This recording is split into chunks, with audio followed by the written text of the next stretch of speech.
Greetings, owners of fine luxury cardboard rectangles. We are here to discuss Ikoria under the present circumstances. Are we looking at a cancellation or a delay with the set? Because obviously what's going on in the world right now is a very unique situation. If we remove take a sidestep away from the underlying reasons that this is going on, it's actually fascinating. You know what I mean? Like from a historical perspective, how about that? Since I'm the magic historian, from a historical perspective, what's going on is very, very interesting, because up until this point in Magic's history, almost everything has been in the hands of wizards in terms of controlling what happens when. I mean, there have been minor incidents in the past that have forced wizards to reschedule particular events, so like in one part of the world, like maybe there's an earthquake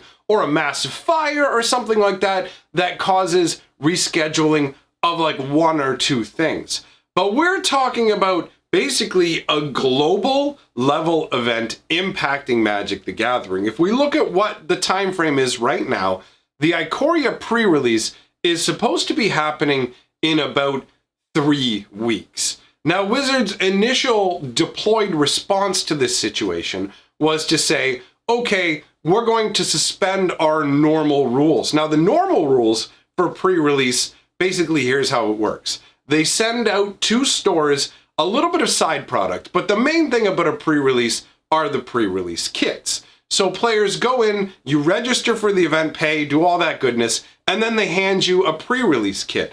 Now, you can't just go in and buy pre-release kits. That's against Wizards rules, and if they find out that you are doing that, they will reprimand you. Now, I don't know exactly like what level of spanking they give stores for this. As far as I understand, Wizards of the Coast isn't quite as harsh as Games Workshop. Games Workshop, apparently, if you violate any of their like release date policies or anything like that, they basically go, okay, now you get everything a month behind everybody. So they basically just step on your neck and go, no. Now, Wizards of the Coast, I think in the first case will just kind of shake their fists at you and go, oh, don't you do that. But they'll give you a little bit of leeway. I don't think they're basically like 1 strike, you're in a lot of trouble, 2 strikes, you're completely out like Games Workshop. It's more like 1 strike, hey, smarten up. We're watching you. You know, I mean, let's be real. I mean, let's talk about it from the perspective of a store. How is Wizards really going to know? How is Wizards really going to know about the pre-release kit? But, I mean, I, for the longest time, was working with the old owner of the LGS that I went to, and he was very, very meticulous about observing all of Wizards' rules. So whenever people came in and were like, hey, can I buy a pre-release kit? I'm not going to play in the event. I just want a kit and to leave. Or would call up the store and be like, can I just come down and buy a kit? He'd be like, absolutely not. It's against the rules. You got to come down and you have to play in the event, even if it's just 1 round. I mean, he didn't even point out the obvious workaround to people, which you could just be like, go ahead and register for the tournament. Here's your box set. If something comes up and you have to leave, I can't stop you. But he didn't even mention that. So that's how it worked before, where you had to actually go in, play in the event to get your pre-release kit. So Wizards obviously looking at the scenario, and credit to them for actually coming out before everything hit the fan, right? They came out and said, okay, we're going to make some changes. What we're going to do is first of all, we're not going to hold this scenario against you, which is great, because an example from stuff getting getting held against you is an example used from the store that I used to be a part of. And basically what would happen there is once a year they would have a classic car show. And this classic car show would basically choke the entirety of downtown St. Catharines, which is the city I live in. So you've got the police cordoned off the entire area. Travel is restricted. You can't go and park downtown. All this stuff essentially happened directly out front of the shop, which in one way is cool because, I mean, during breaks in the event or whatever, you go wander around, look at some of these old cars, and I'm not a huge car guy, but there are some really, really cool looking old school cars. I like the really old very different style cards. And actually, cards have changed enough now that even the boxy look of 80s cards feels different to me. Have you ever watched like an old school kind of movie and you go, wow, look at those vehicles. They're all boxy and weird. Like the newer vehicles are all kind of rounded and plasticky looking almost. Either way, so you would have this event going on and it would shut down the entirety of downtown, which makes it really hard to get to the pre-release.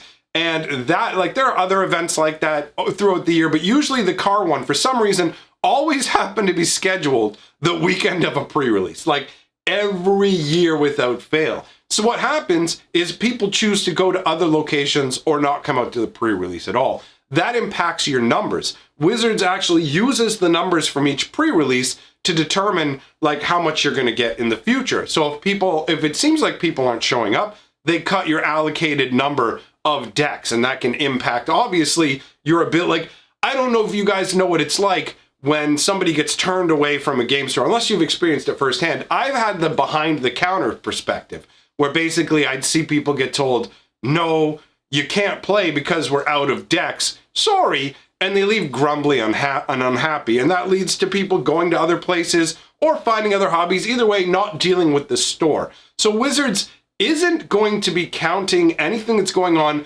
against people. They're essentially just going to kind of ignore turnout rates for the time being and keep things the way they were, which is fantastic.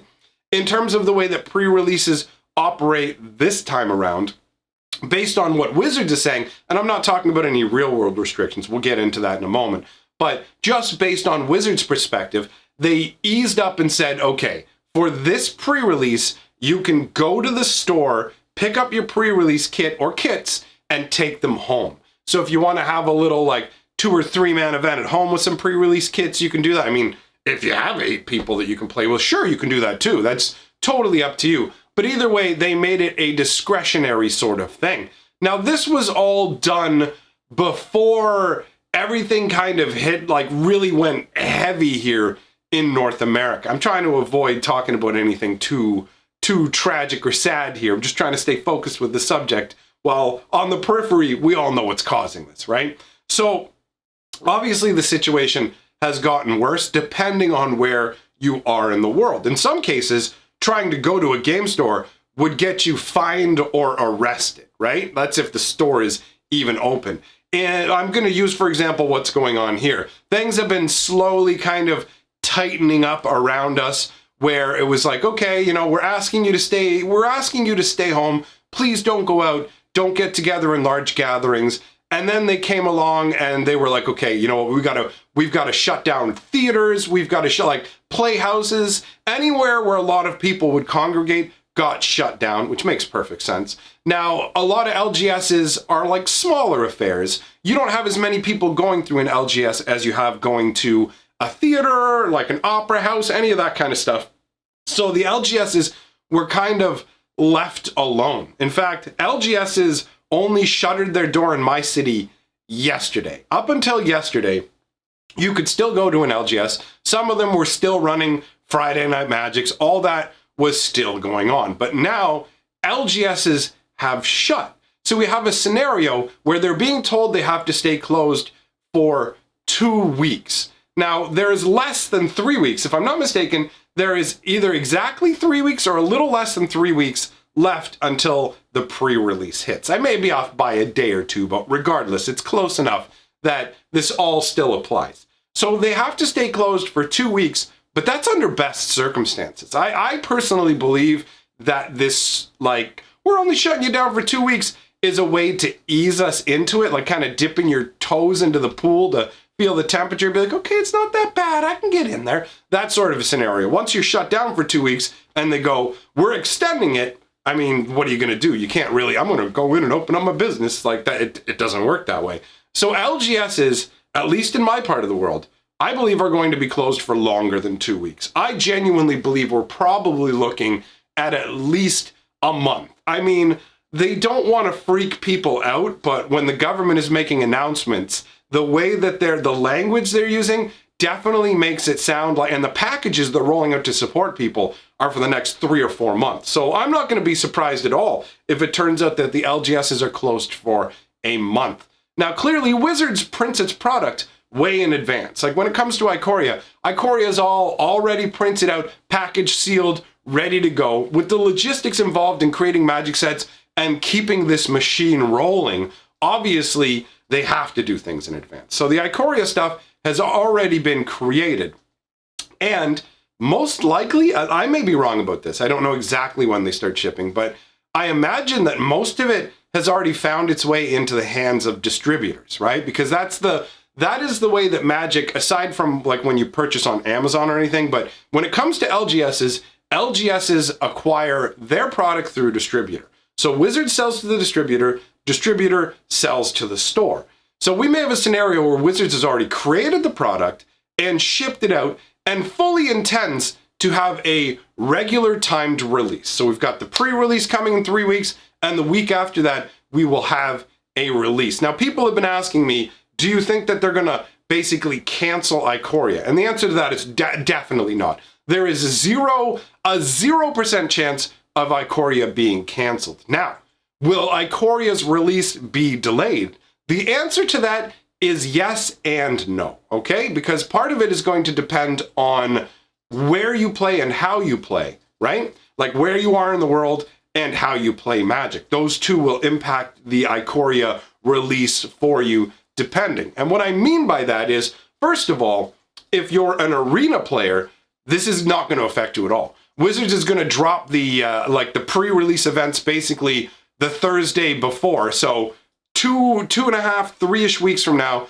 all of a sudden Ikoria is definitely going to be available on Arena as normally scheduled. I don't see any chance of them pushing it back. The fact that they release stuff on Arena before you can actually go to the LGS and get it indicates that they don't care about like giving the LGSs a fair shake when it comes to like, we're gonna be first. It's like, no. Arena's gonna be first. So the chances of them saying, let's push the Arena like launch back is 0, especially since they're going to be looking at some financial crunch from this, right? Obviously Wizards' bottom line is going to be hurting and they need to kick money up to Papa Hasbro. That's not an option. So Wizards is going to try and milk as much money as they can out of Arena in this scenario because that's the best business move. And I mean, let's be real, that's Wizards' mode of operation right now. Hey, let's do the secret layers. Hey, let's do all this. Like they're looking to grab as much of our cash as we can. We're gonna take a free book and put it up for sale. So there's no doubt that Arena is going to go as normal. Now, under ideal circumstances, what will happen is stores and everything will be open for the date of the pre-release, right? So the stores will be open and they'll be good to go. But the problem lies currently in the fact that we don't know how long everything's going to stay shut down. Wizards of the Coast may have sent the stuff to the distributors, but all of the distributors are also shut down, right? There are no distributors, at least you got to understand that I'm talking about in my part of the world. Your part of the world may be different depending on how they're handling things. But in my part of the world, all of the distributors have shut down. So there's nobody to ship the products to the store. So even though Wizards may intend for there to be absolutely no delay, we may have the pre-release and the release windows both sail on by while distributors aren't even open, right? They may just stay, we're staying closed. Like, first of all, even if the government doesn't mandate a store staying closed or the distributor staying closed, the individual businesses may choose to do that just based on the circumstances, right? I mean, I'm guessing the distributors would probably want to open up as fast as possible to keep the product moving. But we do have a scenario where you could have an LGS that's ready to go, but if the distributor hasn't opened or hasn't just gotten the stuff out to you in time, because remember, what's going to happen is, like, once this, basically the entire set of businesses they're in like a chokehold, right? They're just kind of, I got you pinned to the ground here. Once that loosens up and that they're basically free to take action again, well, how many different companies do they have to service? Who comes prioritized first? Is Magic the Gathering even a high-level priority for these distributors, right? Like, what sort of products do they sell? What are they going to focus on getting shipped out first? Because it's going to be the biggest moneymakers, and what matters the most. Is that Magic the Gathering? I have no earthly clue, because I've never seen the inner workings of a distributor for game stores and stuff like that. I don't know how big they are. I don't know what kind of products they sell, if they extend out past LGSs or only specifically service gaming stores. There's a lot of variables where it's difficult to know exactly what the distributor's priorities will be. And if they're not prioritizing Magic, that means Magic goes out later. You get it when you get it, right? Maybe Magic doesn't have as big a profit margin, whatever it is. You have a scenario where the LGSs could easily end up missing the window, where all of a sudden we could see kind of staggered pre-releases where these different stores, as they get their stuff, will just go, okay, you know what? It's May and we're doing our Ikoria pre-release today. We're going to see some weird sort of scattershot stuff, and it'll be curious to see how this affects future Magic sets as well, because I expect this to have a ripple effect that is ongoing. Some people are speculating we may be dealing with this kind of scenario for like an entire year. Now, I have no idea. That sounds like crazy talk to me, but again, we've never been in this kind of a scenario before. So we don't even know what kind of ripple this is going to have. So basically, to summarize it, obviously Ikoria isn't going to get canceled. It doesn't make any sense to cancel a product you've already created, but it will most likely face delays. I honestly don't expect the pre-release to be a day you can go into your shop and pick the cards up. If it is, great, because the less time LGSs have to stay in this like stasis cocoon where there's just money flowing out of the cocoon and they're like, but I can't bring anything into the cocoon. It's like, that's a bad deal for LGSs specifically. I feel very, very much for the LGSs. It sucks for us players, for sure, but it sucks way harder for the LGSs because they're already in a fight for their lives. And this is just basically like going, okay, let's, you know, in Mario when you're playing and it's like, do, do, do, do, do, do, do. And then when you start to run out of time, it's like it just speeds right up. That LGS is right now, that's the music that's playing in their ears. Aside from the absolute biggest ones that have crazy amounts of liquidity and are like, we'll be fine for this. Most of them hear that tune in their ears, and that is definitely bad times. And in terms of future delays, I am expecting them. I've heard rumblings that seem credible to me that there will be delays for future Magic products. I mean, we're going to see this with a number of things, but Magic will most likely be affected by this for a longer period than Ikoria. So let's hope that this ends up being overall a shortened experience. The stores can get back to trying to thrive, and we can all get back to trying to enjoy Magic the Gathering, because playing Magic on Arena is cool, but it will never be the same as us getting to sit down together and slap rectangles down on the table.